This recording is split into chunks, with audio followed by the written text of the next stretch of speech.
E aí pessoal, beleza? Então aqui vai um review de Shingeki no Kyojin, episódio 10. Mas então já começa com o Ken lutando contra um titã que é bastante forte. O Ken percebe isso, que ele não é exatamente a pessoa mais forte do mundo. Existe alguém que é superior a ele. E essa pessoa tem um poder de titã, que é basicamente o Uri, que é alguém da família real que detém o poder de um dos titãs originais. E quando o Ken ele se sente pressionado, literalmente, quando ele se sente nas mãos de alguém com quem ele não pode fazer nada, ele fica completamente desesperado, cara. A gente vê quase uma desconstrução daquele personagem totalmente B10, se submetendo, sei lá, a frases estranhas, tipo, sei lá, vou encher sua cabeça de bosta que você vai, sei lá, criar um novo cu. Ah. Então, é uma frase bastante diferente do que, sei lá, a gente poderia esperar do Kenny, mas, sei lá, você está literalmente fazendo uma pressão, é aquela coisa, né, para sobreviver, o que você poderia fazer? E enquanto o Uri tava naquela situação totalmente de boa, cara, com o Kenny falando lá a todo momento, o Uri tá totalmente de boa. Enquanto o Rod está literalmente pistola e com uma baita espingarda nas mãos. Porém, a gente percebe uma postura bastante pacífica do Uri. E o Rod, bastante preocupado com aquela situação, fala, pô, deve ser, sei lá, alguém querendo saber mais sobre o poder do Titã de nossa família. Mas o Uri, totalmente de boa, fala, não, eu acho que esse cara aqui talvez possa ser um Ackerman. E se ele for um Ackerman, ele tem motivações pessoais por trás dessa lâmina. Ele não precisa de, sei lá, de seguir ordem de alguém. Ele tem seu próprio motivo. E um dos motivos que é até, como eu posso dizer, que dá para entender o Ken é porque sua família está sendo perseguida pela família real. Então, sei lá, talvez ele estivesse tentando dar um basta naquela baita situação complicada em que todos os Ackerman estavam submetidos.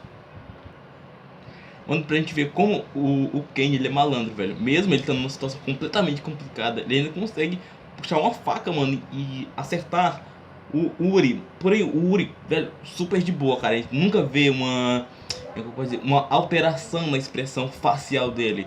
Ele aceita de boa, pô. Você é um Ackerman, você tem seus motivos, então fica aí, fica de boa. E ele fica cara a cara com o Ken agora totalmente liberto. E ele consegue, o Ken, ele puxa a arma, velho, e aponta para a cara do Uri. E o Uri não faz nada, velho. E o Ken fica completamente embriagado, podemos dizer assim, com tanta frieza e talvez tanta, como é que eu posso dizer, segurança ou simplesmente passividade da parte do Uri. E por algum motivo o Ken começa a se submeter àquele poder. Um poder no qual ele não consegue combater, ele não tem força suficiente para encontrar aquilo. Tipo assim, não, ó, nossa relação é assim, você é mais forte que eu, então eu te respeito. Então, com essa confiança, o Kenny consegue se tornar um dos cães da família real, simplesmente por medo do poder do rei. E o Kenny, ele, após ele conseguir estar ao lado do rei, ele consegue diminuir a perseguição que os reis tinham em relação aos Ackerman, por não conseguir manipular suas memórias. Porém, mesmo com a diminuição dessa perseguição para com os Ackerman, o Ken ainda tem uma leve desconfiança em sair à noite. Com essa desconfiança, ele vai buscar sua irmã, a Kutya, alguma coisa assim. E pela primeira vez ele encontra o Levi, cara, que tá quase morrendo, e ele resgata aquela criança que não assume, ou talvez não saiba seu sobrenome, mas ele simplesmente fala, pô, meu nome é Levi. Eu não sei se ele sabia, talvez ele simplesmente negasse ou tentasse, como é que pode dizer, não expressar seu sobrenome para evitar perseguições, assim como com os outros Ackerman. Ele fala, pô, meu nome é Levi. E o Kenny, meu nome é Kenny. Só isso. E o Kenny sente uma empatia pelaquela criança e ensina ela como sobreviver na situação do Levi, sobreviver literalmente pela força. Ele ensina como cumprimentar as pessoas na base da pancadaria e também a usar uma faca, onde naquela situação completamente hostil, para você sobreviver, você tem que ter força o suficiente para tal feito. E o Ken ensina ele a usar uma faca, e o Levi se torna rapidamente bastante habilidoso com a mesma. Então, e quando o Ken percebe que o Levi já consegue se virar sozinho, ele abandona o Levi e continua no momento em que o Kenny ele presencia um momento de sucessão do poder do Titã, assim como a vontade de seu amigo Uri. E nós vemos um novo sucessor com o poder e as motivações e ambições do Uri. E nós percebemos também que está rolando um culto ali. Tem um cara ao lado do Kenny que fala: pô, eu sirvo ao rei incontestavelmente, entende? Porque ele é, sei lá, algo puro, entende? Então ele é tipo uma glória infinita, nessas palavras. Ele pergunta: pô, e aí, por que você serve o rei? Por que você se curva ao rei? Então, como o Kenny não é influenciado ou controlado por aquelas motivações do rei, ele fala: pô, eu acho que eu me curvo pelo rei simplesmente por temer aquele poder. E o Kenny, ele vê aquele culto que está sendo, aquela espécie de culto que está sendo pregado ali, ele percebe que nunca é mesmo com o poder, nas palavras do Kenny não, nas palavras do Uri, de poder construir um paraíso, a família real nunca faz algo como isso. Eles pregam uma passividade muito grande, com, sei lá, palavras como amor e esse tipo de coisa, mas eles nunca fazem nada para conquistar aquilo, entende? Mas, pô, o mundo tá se acabando, a gente manipula a memória da galera e tudo bem, nós não vamos sujar nossas mãos com o sangue. Aquilo incomoda o Kenny de modo que ele pensa: pô, peraí, se eu tivesse aquele poder, eu também agiria daquela forma? Ou comigo seria diferente? Ou eu não poderia herdar aquele poder? Algo mais ou menos assim.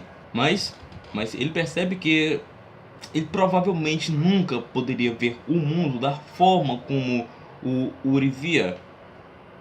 Porque como eles se tornaram amigos não foi necessariamente pela violência, mas foi pela não violência. E foi isso que deixou o Kenny talvez até meio que assustado com aquilo.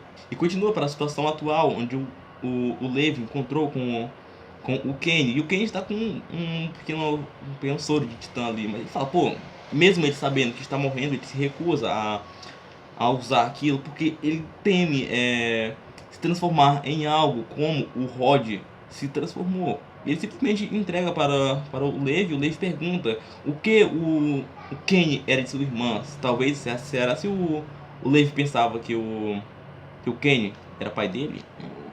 Mas o Kenny fala: pô, não, eu sou simplesmente irmão da Kutia. Então, sou seu tio. E ele simplesmente cai e o Levi fica com aquele soro.